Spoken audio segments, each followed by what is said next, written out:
মৰমেৰে ৰাখিছিলোঁ, ভাবিছিলোঁ দুইজনী একেলগে ডাঙৰ হ'ব, এদিন একেলগে পোৱালি দিব। মৰম কৰা জীৱবোৰ লগত এনেকুৱা সহ্য কৰিব নোৱাৰি।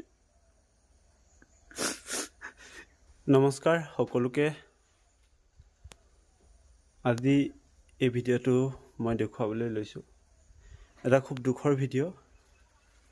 মোৰ কাষত পৰি আছে চাওক, আমাৰ এজনী কৃষ্ণা, খুব মৰমৰ কৃষ্ণাৰ এটা দেহ।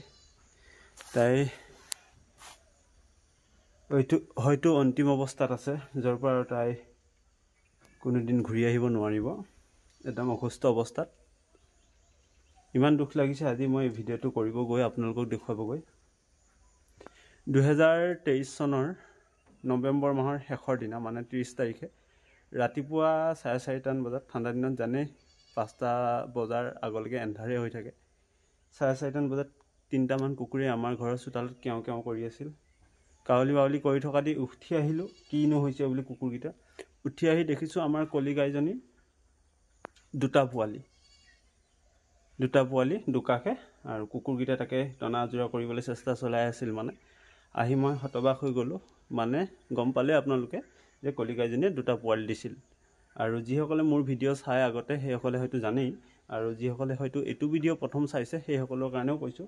আমাৰ কলি গাইজনীক 2023 চনৰ 30 নৱেম্বৰ দিনা পুৱাই দুটা পোৱালি জন্ম দিছিল, আৰু দুইজনীৰ নাম মৰমতে ৰাখিছিলোঁ কৃষ্ণা আৰু কাবেৰী। আৰু সেই ডাঙৰজনী হৈছে এইজনী কৃষ্ণা, এইটো চাওক, ডাঙৰজনী হৈছে কৃষ্ণাক 2024 চনৰ 30 জানুৱাৰীৰ দিনা আবেলি, মানে 4টা বজাত আমাৰ ঘৰৰ চোতালতে বুলিব পাৰি, এটা পাগল কুকুৰে আহি আমাৰ পোহনীয়া কুকুৰটোক প্ৰথমে কামুৰিলে, তাৰপাছত এইক কামুৰিলে, নাকত ধৰি ওলমি দিলে কুকুৰটো। আৰু লগালগ দুইটাকে বেজি দিছিলোঁ, 4টা বেজি দিয়া গ'ল, কিন্তু কুকুৰটোৰ গাত একো লক্ষণ বৰ্তমানলৈ দেখা নাই। কিন্তু এই নাকত কামোৰাৰ কাৰণে হয়তো মগজুলৈ বিষটো সোনকালে গ'ল চাগে, যাৰ কাৰণে 4টা বেজি দিয়াৰ পাছতো আৰু আজি কৃষ্ণাৰ অৱস্থা এই অৱস্থা। বিভাগীয় বাইদেউ, ডক্টৰ বাইদেউৰ লগত কথা পাতিলোঁ, কৈছে অলপমান সাৱধানে নিজেও থাকিব কৈছে, কিন্তু হ'লেও এইক মৰমতে ৰাখিছোঁ। চাৰিওফালে এটা পিঞ্জৰা ঘৰ বনাই দিছোঁ, চবফালে বেৰ দি, আৰু খুব মৰমে ঠাণ্ডা নোপোৱাকৈ চবফালে বেৰ, ঠাণ্ডা নোপোৱাকৈ ৰাখিছিলোঁ। কিন্তু কি কৰিব, ইমানেই দুখ লাগিছে, যিটো বস্তু নিজে মৰম কৰি দুটাকৈ পোৱালি জন্ম দিয়াৰ কাৰণে আমি ঘৰত গাখীৰ খীৰাবোৰ এৰি দিলোঁ। 1.5 মাহ দিন গাখীৰ নিখীৰালোঁ, যাতে সিহঁতি ভাল হওক, সুস্থ হওক, ডাঙৰ হওক। আৰু অৱশেষত আজি এবছৰ পোৱাৰ পাছত ভিডিঅ'টো মই ফূৰ্তিত কৰা নাই, খুব মৰমেৰে জীৱ জন্তু যেতিয়া প্ৰতিপাল কৰা যায় তাৰ দুখ।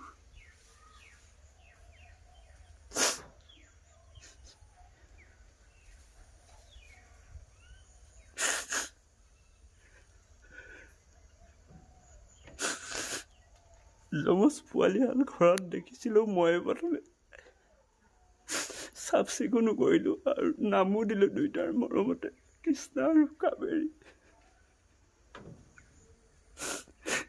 এইটো নিশ্চিত যে তাই আৰু নবচে।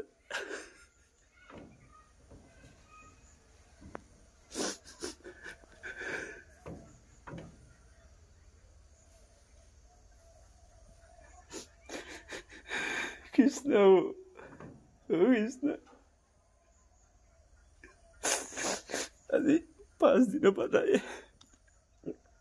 খাবলৈ বাদে দি দিছে, পানী অকণমান খাই আছে।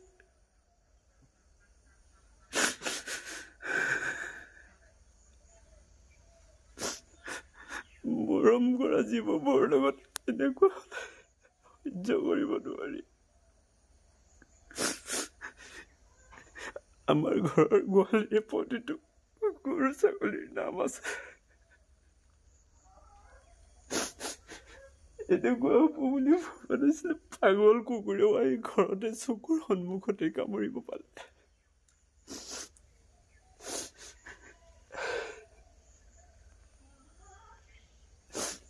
এইটো নিশ্চিত যে আমি কৃষ্ণক হেৰুৱাবই লাগিব। ইমান মৰমেৰে ৰাখিছিলোঁ, ভাবিছিলোঁ দুইজনী একেলগে ডাঙৰ হ'ব, এদিন একেলগে পোৱালি দিব।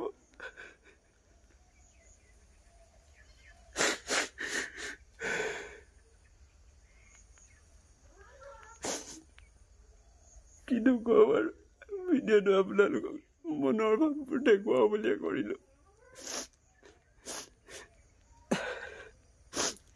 জন্মকালৰ পৰা মৃত্যুৰ আগমুহূৰ্তলৈ কেইটামান দৃশ্য আপোনালোকক এই ভিডিঅ'টোতে সংযোজন কৰিলোঁ। চাব কিমান মৰম কৰিছিলোঁ তাইক।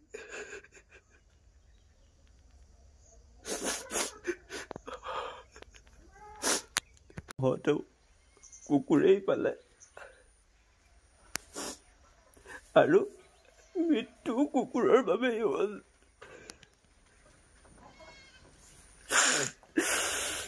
এয়া একেবাৰে সৰুকালৰ প্ৰথম জগাৰ কেইদিনমানৰ পাছৰে এয়া ককায়েক বায়েক ভনীয়েক দুইজনী কৃষ্ণা কাবেৰী। এয়া এই গাখীৰ খাই থকাৰ সোঁহাতৰ এজনী আছিল কৃষ্ণা, যিজনীৰ কপালত ফুট আছে এজনী কাবেৰী, কপালত ফুট নথকাজনী কৃষ্ণা, এইজনী কপালত ফুট নাই এইজনী কৃষ্ণা। এইজনীয়ে ডাঙৰ আছিল আৰু 5 দিনৰ অন্তত বহুত যাতনা ভুগিব। তাই গ'লগৈ আৰু চিৰদিনৰ বাবে। এয়া গৰু বিহুৰ দিনা গা ধুৱাওঁতে কেৰেলা থেকেৰা বেঙেনা খোৱাৰ দৃশ্য।